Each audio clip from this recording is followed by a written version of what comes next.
I'm James Smith, I'm on HelpBnk.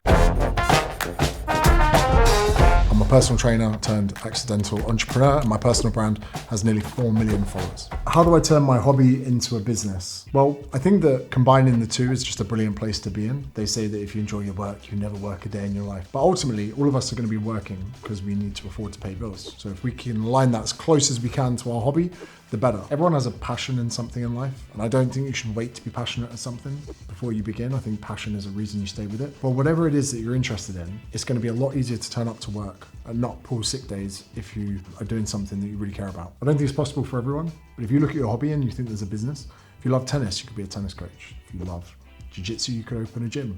If you love people, hire people. Oh, and the next question, how do I find my passion in life? That's it, you can't go out there and go, what am I passionate about? Instead, you don't follow passion, you follow your values. My values for me were doing a job I enjoy, being self-employed because I just can't work for people. And I really like the idea of working in shorts and not having to wear a suit to work, which I did for years. It was only 3 years into being a personal trainer that I'd never taken a sick day that I was like, oh, I'm passionate about this. So passion is a byproduct of doing something that's in line with your values, not a reason to begin. How do I build a personal brand around my business? So your business is going to be maybe something that isn't that remarkable. For me, in the onset, it was training programs and accountability. It's not crazy. 4x8 back squats, cool. Go to the gym, cool. Do some bench press, cool. Did you train today? No, cool. I needed to have a brand that connected people that could have done with that service and the business. The business doesn't need to be sexy, it doesn't need to be revolutionary, but potentially you do, because there are people out there that need your services, there are people out there that need your product, there are people out there that need what you have. You are the representative between that to say, I have the answers and the solutions to what you need. So your personal brand isn't something that surrounds your business, it's something that stands in front of it saying, come in, I can give you what you need, it's through here. And if you don't like it, you can get your money back.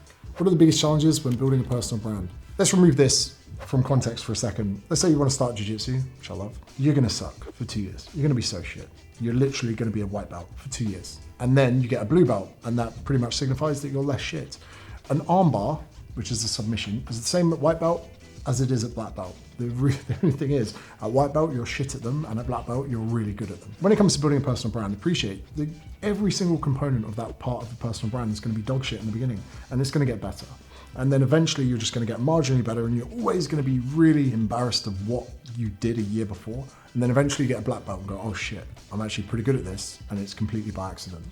So the biggest challenge is just appreciating that. If you expect that you're going to be good straight from the off, you're delusional. How do you maintain discipline in both your work and personal life? Discipline's a tough one. I'm not sure I would say I'm that disciplined. I just know that I need to do things on a daily basis so I can relax. I can't really relax unless I've done everything. The idea of waking up and just watching TV at 10 a.m. just gives me anxiety. Reminds me of the Jeremy Kyle show back in the day. It's not discipline, it's just a demand that I need to get certain things done on a daily basis or the business will stagnate. So I wouldn't say I'm very disciplined. I would say just do what you need to do today. And then when it's done, relax and get ready for the next day. What's your daily routine? On a typical day, wake up, walk the dog, get a coffee, come home, have another coffee, go down to my office, do emails, have a new tonic, do creative tasks, drink another new tonic, bang weights, go to the gym, train jiu-jitsu, come home, have a nap. If the missus wants sexy time, it has to be then. Because at the age of 35, I can't be having sex in the evening, I'm tired. 8 p.m, just rather not. That's why I can never be single again. And then in the afternoon, any less administrative tasks that don't require 500 milligrams of caffeine will get done, and usually switch off completely by about 6 p.m. It means I've trained, lifted weights, done everything I need to. All those tasks are done. What was your most expensive mistake? I was in Dubai, went to a brunch, and I got excited and said we should book a table at somewhere, which was £1,000. And I left the brunch, went there, shit-faced, ordered a gin and tonic, put my card behind the bar, realised I was drunk, went home. Everyone else was so drunk, no one turned up. The minimum spend was £1,000, so I spent £1,000 on gin and tonic. What did you learn from it? Leave the Amex at home when you're at brunch. How do you handle setbacks? All right, here's a good one. Sometimes I'll sit in front of a camera just like this. I will give the fucking best pitch, sale, video, whatever it is, ever. And then I go around to check the edit and it wasn't recording. There are so many times in life that you get a setback like that.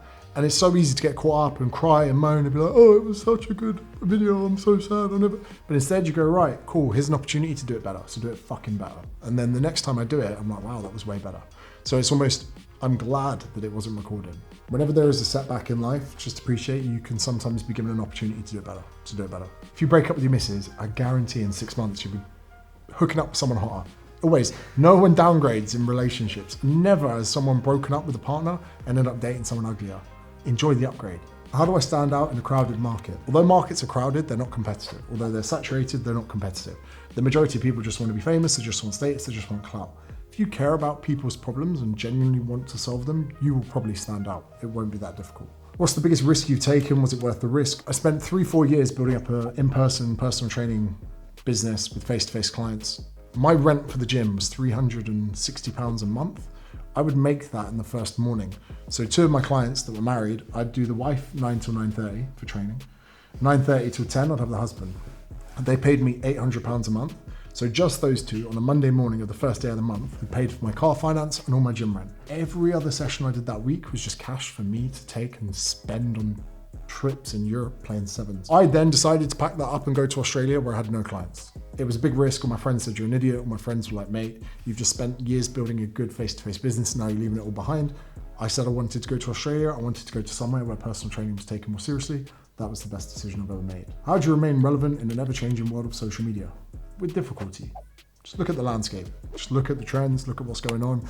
Appreciate that people aren't going to come with you forever. Rather than trying to be relevant, just make sure you've still got a red hot audience of a few hundred or a few thousand people that are going to do business with you. Because ultimately, you only really need 500 people to really like you and you can do really well. My mate that we spoke about in the episode that's got 2 Lamborghinis, it's got 6,000 clients, which is a lot, but at the same, it's not a huge amount. You don't need to be loved by everyone. You don't need to be relevant to everyone. You just need to be relevant and loved by a small cohort of people that do business with you. What are the best habits for success? Probably consistency, and I know that's thrown around so much. There would have come a time in my life where if you looked at what I was doing, you would have thought I was fucking insane. I'd written emails for 10 months, no one had bought. I'd posted on social media for 3 years, no one had bought. I was just a guy talking into a camera in between PT sessions. You would have thought I was mental. But it's only by doing those for long periods of time that people look back and go, oh, it's really impressive. You go, yeah, if you'd met me 3 years in, you would have thought I was an idiot. If you can do unimpressive things for an impressively long time, you'll have something impressive. Do you feel like you've made it? In some respects, yes. But in some respects, no. Still got a mortgage. My parents still have a mortgage. So that's where I haven't made it. Would love to pay those off. Do I feel like I made it? Yeah. I get to lay down on a plane and I don't have to check my bank account balance when I buy dinner. So yes and no. Yes and no. I still don't have a Lambo. I probably would want to get a Porsche 911 before that. How can I be the best? Don't try and be the best, be better. So in the same sense, at white belt, you just want to be a better white belt. Then you get a blue belt, then you be a better blue belt. Then you become purple belt, you be a better purple belt. Don't try and be the best, just try and be better. How do you stay authentic while growing your brand? Don't lie. Just don't lie. I made this drink to make loads of money. So I had to make sure it was an awesome product that tasted amazing and did its fucking job. Is it because I want an amazing product? Yes, but it's also because I want to make loads of money. That could potentially make 80% of people watching this not want to drink it, but 20% of people go, oh, well, if he really wants to make money, it must be a good product. They might want to find out for themselves. Be authentic, be honest. And some people think you're a twat for doing that. Fine, whatever. How important is building a community? Yes. It is. It is when your business gets to a big enough size because you realize the people that need you also need each other. I used to think it was me being an amazing personal trainer, but it was actually the fact that you get a few thousand people that all want the same thing, with the same values, with the same problems in the same place. They really get on and they attribute that feeling of enjoying each other's company to you. How do I balance scaling a business with personal well-being? There's a trifecta here. Business, body, relationships. You can only really do well at 2 at a time. So right now, I'm in the UK doing videos like this. My business is doing well. My relationship's doing well. My body is suffering. I'm going to the gym in days, train jiu-jitsu like 3 times in a month. But when I go home, my business will do well, but my relationships will suffer because I won't see my parents at all, but then my body can do well. Really, when you're trying to, manage personal well-being and business, just appreciate you can't give it to all 3 things at the same time. Very rarely. And if you do, you don't do it that well. That's why when people have a breakup, their relationships go down, but the body starts looking flipping good and the business starts looking flipping good. And it's again, when you start being a really good partner, seeing your family a lot and whatever, you can't get through at the same time. How do I prevent burnout? Rather than having periods of insane work and then periods of holiday where you don't do anything, just try and merge it and blur the lines. Go work from somewhere different, go somewhere sunny and sit on your laptop and go on the beach. One thing I've always wanted for my life is to be a permanent holiday. That's why I live in Australia on the beach. I literally am on holiday every single day. I've made the norm my holiday and the holiday my norm. Even on a day where I've had loads of work, I'm like, swam in the sea, went to the beach, walked the dog, saw the sunrise, fine. I think burnout happens when you do too much work and don't have enough fun. So make sure fun is a part of work. How do you manage the pressure of social media? It's not really that much pressure. It's just a tool. It's just a marketing tool. It's just a marketing tool. Yeah, there are people on it. Yeah, there are people engaging it. It's just a tool.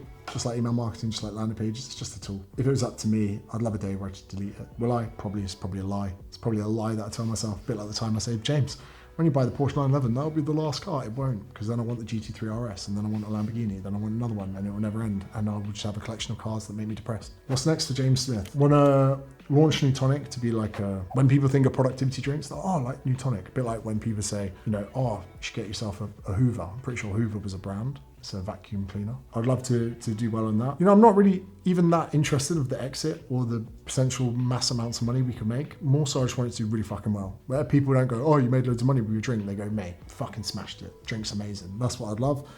What else is next? Just keep growing the businesses. Be a good father. Got my son now. Challenges of parenthood. Yeah, just enjoy it as much as I can. Just keep enjoying it. Because I'll tell you one thing, I'll be honest with you. When I was young and broke, I did loads of things that made me happy. And then when you're a bit older and you have successful businesses, use that to make you happy. And then sometimes you go, oh, I had a really good month and I'm miserable.